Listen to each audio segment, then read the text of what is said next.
Hi friends, నేను మీ GNK.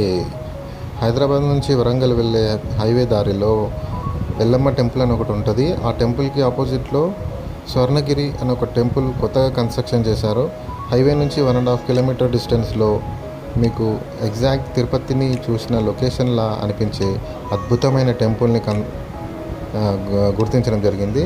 మీకోసం ఈ వీడియో, మా ఛానల్ సబ్స్క్రైబ్ చేయండి. ఇటువంటి మరెన్నో వీడియోస్ మీకోసం చేస్తూనే ఉంటాను. టెంపుల్ లోపలికి వెళ్తే మీకు ఎంట్రన్స్లో ఇలా దేవుడి పాదాలు, ఆ పాదాల నుంచి లోపలికి వెళ్ళిన తర్వాత టెంపుల్ తిరుపతి వచ్చే అటువంటి అట్మాస్ఫియరు, టెంపుల్ దగ్గర గోపురము, అక్కడ నుంచి లోపలికి వెళ్ళిన తర్వాత మెయిన్ టెంపుల్లోకి కెమెరాస్, ఫోన్లు అలౌడ్ లేవు. ఫోన్లు భద్రపరితరాలు, ప్రసాదము, ఇటువంటి స్థలాలు అన్నీ ఏర్పరచుకుని, ఇంకా కన్స్ట్రక్షన్ కంప్లీట్ అవ్వలేదు యాక్చువల్లీ. అయినా కూడా ఆ టెంపుల్ని చూడడానికి చాలామంది